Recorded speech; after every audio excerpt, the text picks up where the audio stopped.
ज्ञानोबारायांचा हरिपाठ आहे.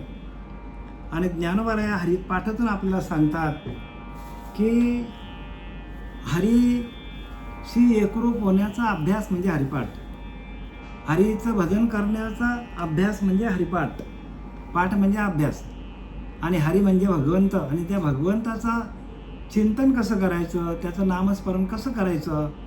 नामस्मरण करता करता आपल्याला त्या भगवंताची प्राप्ती झाली, त्याची अनुभूती आली, प्रत्यक्ष अनुभूती आली.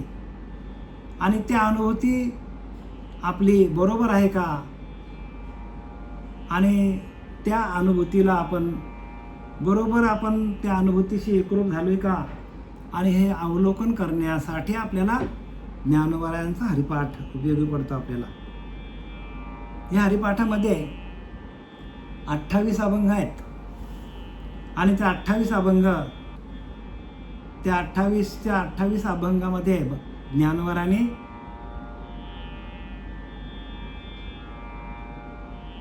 आलेली अनुभूती सांगण्याचा नामपर अभंग आहे. नामपर अभंग आहेत सगळे अभंग त्यांनी ह्या नामावरच ती लिहिलेले आहेत. आणि ते नाम कसं असतं, काय असतं, कसं प्रगट होतं, प्रगट झाल्यावर त्याची अनुभूती काय येते, हे सगळं सांगणारा हरिपाठ आहे. आणि आपण त्रिगुणासार निर्गुण हे सारासार विचार हरिपाठ, सगुण निर्गुण गुणाचे अगुण, हरिविन मन व्यर्थ जाय, अव्यक्त निराकार नाही जे आकार, जेथून चराचर हरिशी भजे, ज्ञानदेव ध्यानी रामकृष्ण मने, अनंत जन्मोनी पुण्य होय. अव्यक्त निराकार नाही जे आकार, जेथून चराचर हरिशी भजे. भगवंत अव्यक्त आहे, व्यक्त करता येत नाही. निराकार आहे, त्याला आकार नाही जे आकार, जेथून चराचर हरिशी भजे. आणि संपूर्ण चर आचर सृष्टीमध्ये ज्या काय चराचर वस्तू आहेत, चराचर जीव आहेत, आणि त्या सगळ्यांमध्ये परमात्मा भरून उरलेला आहे. अव्यक्त निराकार नाही जे आकार, जेथून चराचर हरिशी भजे. प्रत्येक चराचर काय, चराचरामध्ये तो परमात्मा भरलेला आहे. आणि चराचरामध्ये ते भजन चालू आहे. जेथून चराचर हरिशी भजे. चर आणि आचर जे आहे ते हरीचंच भजन करतो. मग चर आचर जर हरीचं भजन करतो तर आपलं हे हरीचं भजन चालूच आहे. प्रत्येक जीवाचं भजन चालू आहे, प्रत्येक जीवाचं नामस्मरण चालू आहे, प्रत्येक जीवाचा श्वास चालू आहे. म्हणजे श्वासाबरोबर भजनही चालू आहे. ज्यावेळेला माणसाचं भजन बंद पडेल त्यावेळेला त्या देहाला तो भगवंत सोडून जाईल. आणि म्हणून भगवंत म्हणजे काय, आपला श्वास. देव म्हणजे आपला प्राण, म्हणजे प्राणाशी न करावे निर्वाण. देव म्हणजे आपला प्राण आहे. आणि तो प्राण आपल्याला ओळखतं कसा येतो, तर श्वास जातो येतो जातो येतो, तो आपला देव आहे. एखादा पेशंट सिरियस असला आणि डॉक्टरकडे गेला आणि डॉक्टरने त्याला चेक केला आणि डॉक्टरने त्याच्या नाकावरती असा हात ठेवला, येणारा श्वास जाणारा श्वास बंद आहे असं ज्यावेळेला डॉक्टरच्या लक्षात येईल त्यावेळेला डॉक्टर डिक्लेअर करतो की ह्याच्यातला देव निघून गेला वारा, खाली राहिला पसारा राहतो. हा जो दिसतो हा पसारा आहे, पण ह्या पसाऱ्याला चालवणारा जो श्वास आपला आहे तो श्वासच आपला देव आहे. ज्ञानदेव ध्यानी. आता पुढे जाऊन 4थ्या चरणामध्ये 3ऱ्या अभंग क्रमांक 3 आणि चरण 4था, या 4थ्या चरणामध्ये ज्ञानोबाराया सांगतो की ज्ञानदेव ध्यानी रामकृष्ण मनी, अनंत जन्मोनी पुण्य होय. आता ज्ञानोबाराया सांगतात ज्ञानदेव ध्यानी रामकृष्ण मनी, म्हणजे माझ्या ध्यानामध्ये, मनामध्ये, चित्तामध्ये रामकृष्ण मनी भरलेला आहे. राम आणि कृष्णच भरलेला आहे. आणि अनंत जन्मोनी पुण्य आहे. आणि राम आणि कृष्ण समजण्यासाठी अनंत जन्मामध्ये जर त्या रामकृष्णाचं आपण ध्यान केलेलं असाल तरच ह्या जन्मामध्ये आपल्याला त्याची ओळख होतो. अनंत जन्मोनी पुण्य होय. अनेक जन्मामध्ये आपण जर भगवंताचं ध्यान केलं आणि ध्यान केल्यानंतर जे पुण्य साठलं जातं, त्या पुण्याचा साठा आपल्याकडं असेल. मागच्या अनेक जन्मामध्ये जर आपण त्या रामकृष्णाचं भजन केलं असेल तरच आपल्याला ह्या जन्मामध्ये त्याची अनुभूती येते, आपल्याला त्याचा आत्मसाक्षात्कार होतो. आता रामकृष्ण म्हणजे काय ते समजून घ्या. रामकृष्ण म्हणजे त्यांनी इडा आणि पिंगला ह्या 2 नाड्या आहेत, ह्यांना रामकृष्ण असं संबोधित केलेलं आहे. म्हणजे आपल्याला समजण्यासाठी. इडा पिंगला एकवटते, गाठी तिन्ही सुटते. ज्ञानोबाला 6वी अध्याय सांगतो, इडा पिंगला एकवटते, गाठी तिन्ही सुटते, साही पदर फुटती चक्रांचे हे. असं ज्ञानोबा प्रत्यक्ष अनुभूती. राम म्हणजे काय आणि रामकृष्ण म्हणजे काय? इडा नाडी आणि पिंगला नाडी ह्या दोन्ही नाड्यांकडं लक्ष ठेवून आपण जर त्या भगवंताचं नामस्मरण केलं, भजन केलं, सातत्याने लक्ष ठेवलं आपण, तर इडा पिंगला जी नाडी आहे, ह्या नाड्या ज्या वेळेला दोन्ही एकवटल्या जातात, एकत्र येतात, त्यावेळेला आपली सुषुम्ना नाडी चालू होते. कोणती नाडी? सुषुम्ना नाडी चालू होते. आणि ती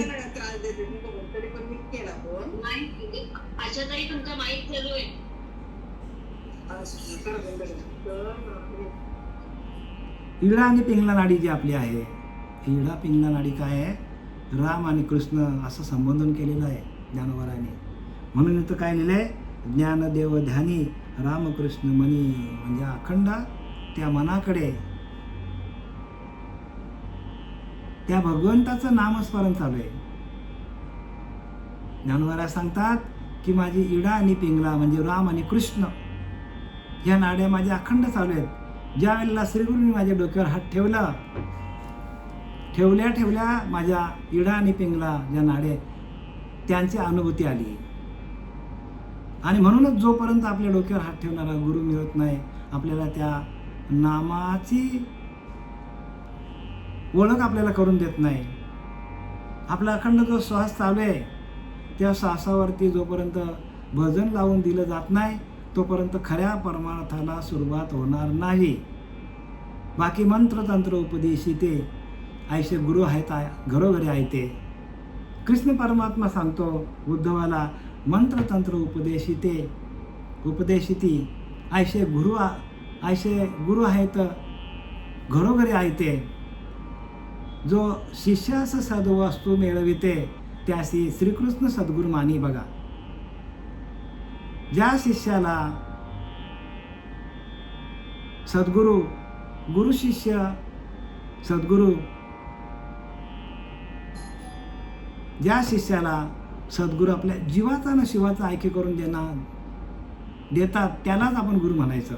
बाकी जे आहेत ते गुरु नाहीत. असं भगवान परमात्म्याने उद्धवाला एकनाथी भागवतामध्ये 11व्या स्कंदामध्ये सांगितलेलं आहे.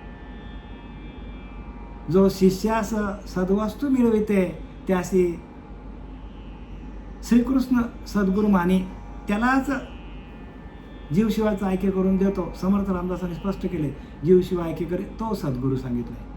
मग जर आपल्या जीवाचा ना शिवाचा ज्या गुरुने ऐक्य करून दिला नसेल त्याला आपण गुरु म्हणू शकत नाही.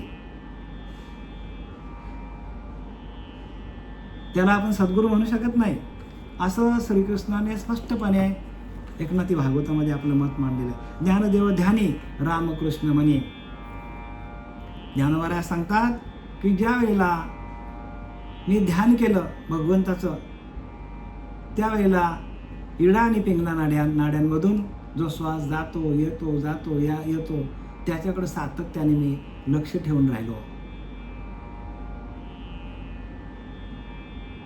आणि भगवंताचं ज्ञान वाच्यार्थ नाही आहे, लक्षार्थ आहे. काय आहे लक्षार्थ? हे तो लक्षार्थ अनुभवणे, हे तो वाच्यार्थ नाही बोलणे. आणि लोकांनी वाचेचाच गलबला करून ठेवलाय.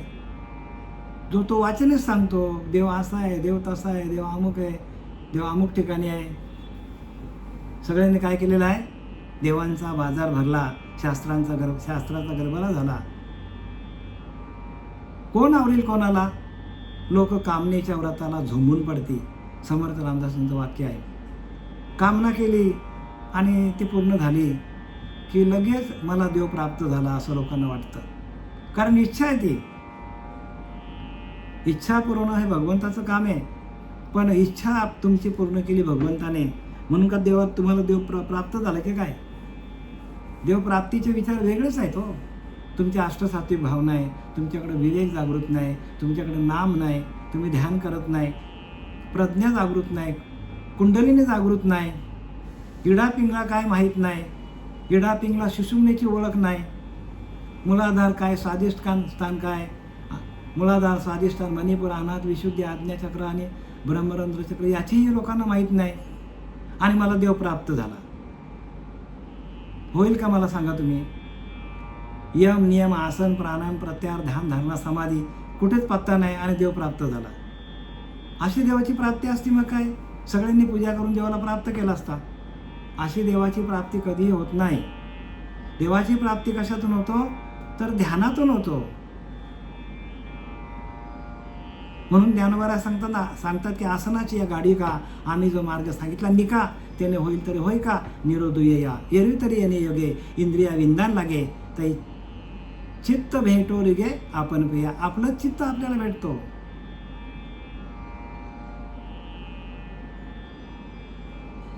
कृष्ण विष्णू हर गोविंद या नामाचा निखल प्रबंध माझी आत्मचर्चा विशुद्ध उदंड गाती तेथे दिसतो तुम्ही नारदा. आणि मग तशी अवस्था झाल्यानंतर मग आत्मचर्चा करावी लागतो. सातत्याने एकमेकाचा संवाद साधून आत्मज्ञानाची चर्चा सातत्याने आपण जर सातत्याने सुरू ठेवली, हा भावप्रवाह जो आहे तो प्रवाहित आहे म्हणून आपल्याकडे पर्यंत हे ज्ञान पोहोचलं जातं. नाही तर ग्रंथ कोणी वाचतच नाही. ग्रंथ आपले गुरु आहेत आणि त्यांना कोणी हाती लावत नाही, कारण ते कळणार पण नाही. सांगणारे तसे नाही आहेत.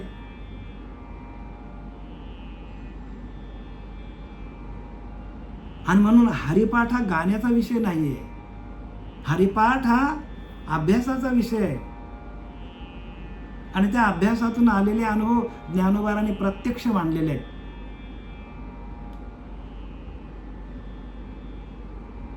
आणि आपण जर तो अभ्यास केला ज्ञानोबारांनी सांगितल्याप्रमाणे तरच आपल्याला त्याचा अर्थ कळेल. आणि म्हणून ज्ञानोबारांनी पहिल्याच ओळीत लिहिलेला आहे, देवाची द्वारी उभा क्षणभरी. क्षणभरी म्हणजे आयुष्य संपेपर्यंत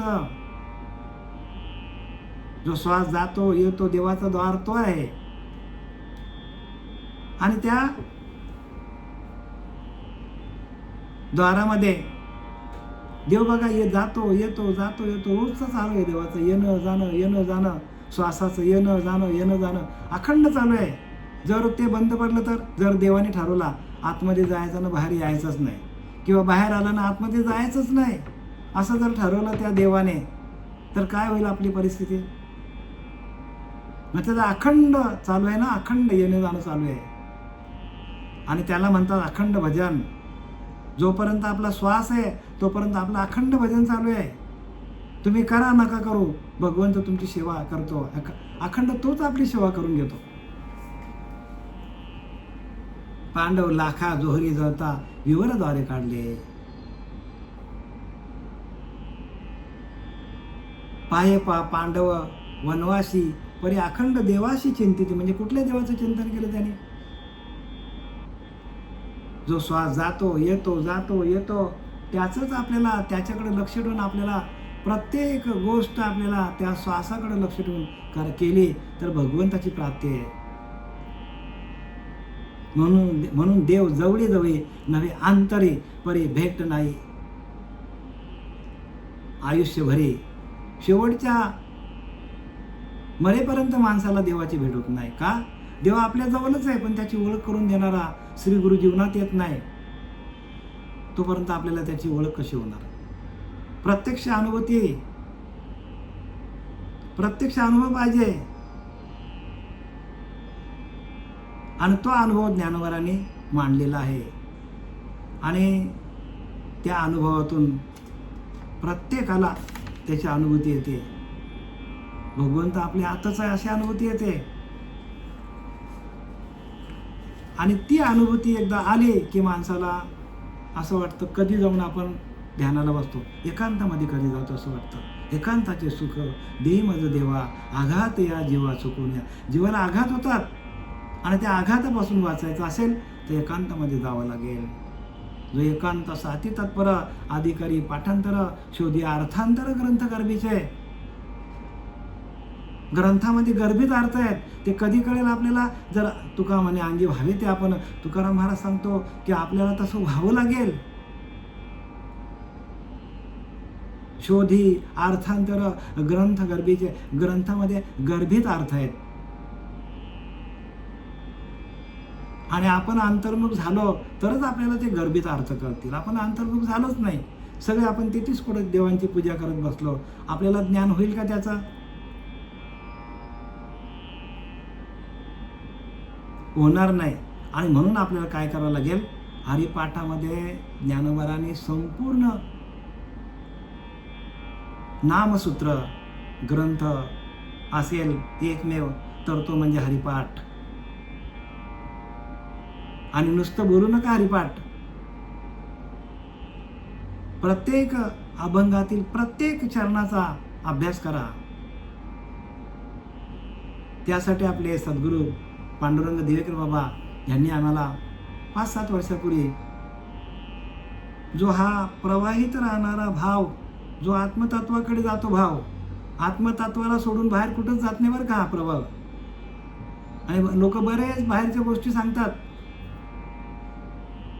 म्हणून त्या आत्म्यापासून एक आत्मा सोडला की सगळं खोटं आहे. एक आत्मज्ञान सोडला की बाकी सगळं ज्ञान खोटं आहे. एक आत्म्याचं भजन सोडलं की बाकी भजन सगळं खोटं आहे. कोणतंही भजन करा तुम्ही, त्यातून तुम्हाला पांडुरंगाची प्राप्ती होणार नाही. तुमच्याच आत्म्याशी तुमच्याच आत्म्याशी तुम्ही एकरूप कसं व्हायचं आणि त्याचं भजन कसं करायचं एवढीच भक्ती आहे.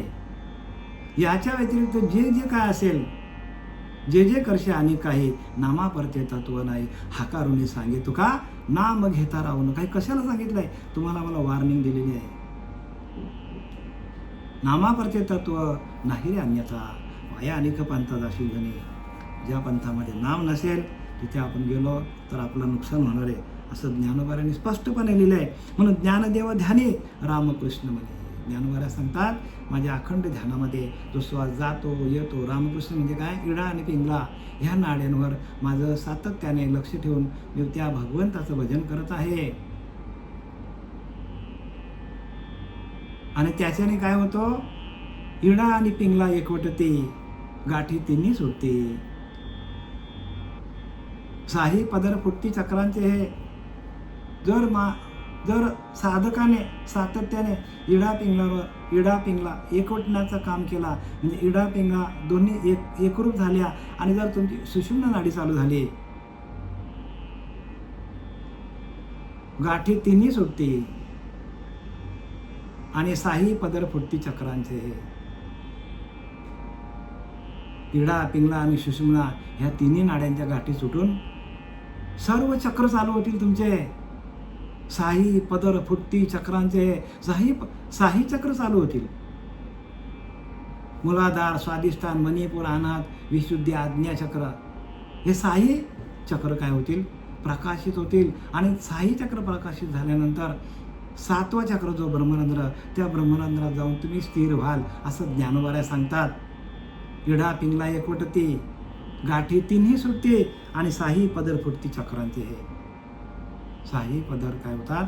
चक्रांचे पदर फुटतील आणि आपल्याला संपूर्ण चक्र प्रकाशित झाल्यानंतर आपल्याला पूर्णपणे दिव्यत्वाची प्रचिती येणार आहे. आणि ह्याच्यासाठी हा ज्ञानोबाराने आपल्याला काय केलेला? हरिपाठ लिहिलेला आहे. म्हणून पहिलीच ओळी लिहिली देवाची या द्वारी. देवाचा द्वार दाखवला त्यांनी. आणि उभा क्षणभरी. क्षणभरी म्हणजे एक क्षण नाही बरं का, म्हणजे मरेपर्यंत, आयुष्य संपेपर्यंत श्वास जेवढे आपल्याला दिलेत भगवंताने, ज्याला जेवढे श्वास दिल्यात त्या प्रत्येक श्वासावरती आपल्याला भजन जमलं पाहिजे. एक श्वास पण रिकामा अर्ध घडी जाऊ देऊ नको असं ज्ञानोबारांनी सांगितलंय. काहे बजाता है ढोल, एक सांस निकल गया तो तिन्ही लोक का मोल. कबीरदास कमालला सांगतो, आपल्या मुलाला सांगतो, कमाल काहे को बजाता है ढोल, एक सांस निकल गया तो तिन्ही लोक का मोल. बघा, एक श्वास आपला हरिनामाशिवाय फुकट गेला तर एक श्वास तिन्ही लोकांचा मोल आहे. एवढा त्या श्वासाला किंमत आहे. तिन्ही लोकांची तुलना केली एका श्वासाबरोबर तर आपल्याला जेवढे श्वास दिल्यात, मग त्या श्वासामध्ये आपल्याला तिन्ही लोकांचं ज्ञान होणार आहे. नुसतं आपलंच नाही, नुसतं या मृत्यू लोकांचं नाही, पाताळ लोक, स्वर्गलोक, सगळ्या लोकांचं ज्ञान, सर्व लोकांचं, तिन्ही लोकांचं ज्ञान आपल्याला होणार आहे. एवढी ती ताकद कशामध्ये आहे तर त्या नामामध्ये आहे. आणि म्हणून नाम घेता राहू नका, पुढे जामी नाही तुका सांगतात. तुकोबाऱ्या सांगतात, तुम्ही नामाशिवाय राहूच नका. आणि म्हणून समर्थ रामदासांनी सांगितलंय, नामस्मरणे निरंतर तीच जाणावे पुण्य शरीर. बघा, पुण्य शरीर कशाला म्हणतात, ज्याचा अखंड हरिनाम चालू आहे तोच पुण्यवान शरीर आहे. जरा जरी आपण नामापासून बाजूला झालो तर आपली देहबुद्धी आपल्याला आडवी येणार आहे. लगेच आपल्याकडे विषय येतात, लगेच आपल्याकडे देहबुद्धी येते, लगेच आपल्याकडे त्रिगुण येतात, लगेच आपल्याकडे अहंकार येतो. आणि आपल्याकडे जेवढी शिल्लक आहे तेवढी एका क्षणात घेऊन जातात. आत्तापर्यंत आपण जे काय शिल्लक कमवलेली आहे, त्या हरिनामातून जे काय कमवलेली आहे, ती एका क्षणात तिचा भस्म होऊ शकतो. जसं एका क्षणात संपूर्ण पापाचा नायनाट होतो, तसं आपल्याकडनं एखादा जरी चूक झाली तर कमवलेली शिल्लक आहे पुण्याई, ती एका क्षणात तिचा नाश होऊ शकतो. भगवंताने आपल्याला मुभा दिलेली आहे की एका क्षणामध्ये एक हरिनाम जपता घडलेले की नाही. एक हरिनाम जपला आपण, फक्त श्वास एकदा घेतला आणि सोडला तर सगळे आपले पापाचा नाश होतो. जर आपल्या पापाचा नाश होतो तर आपल्याला पापाला प्रवृत्त करणारे विषय पण आपल्या जवळच आहेत, ते आपल्याला लगेच आडवे करू शकतात. आणि त्याच्यासाठी नामस्मरणे निरंतर त्याची जाणावे पुण्य शरीर. नाना दुःखाचे गिरीवर नामस्मरणे नासती. नाना दुःखाचे मोठे मोठे डोंगर असतील, मोठे मोठे डोंगर आपल्याकडे साठले असतील पापाचे, नाना पापाचे डोंगर नामस्मरणे नासती. नामस्मरणातून त्याचा नाश होणार आहे. पण आपलं सातत्याने तिथे लक्ष असलं पाहिजे. जर आपण भगवंतापासून आपण जर वेगळे, आपल्याला स्वतःला वेगळे आपण समजलं भगवंतापासून, तर ताबडतोब आपल्याकडे पाप येतो. आणि भगवंतापासून आपल्याला वेगळं समजणं हाच पाप आहे जगामध्ये. हेच अज्ञान आहे, हेच पाप आहे, दुसरं पाप नाही आहे. आपण आणि भगवंत वेगळा नाही, आपणच परब्रह्म आहोत असा तुमचा ठाम मत झाला की देव दुरी नाही तुम्हाला. भगवंतापासून आपण मी वेगळा आणि देव वेगळा, हेच तर पाप आहे, हाच तर अज्ञान आहे. हेच तर आपले गुण वाढतात, ह्याच्यानेच आपले गुण वाढतात.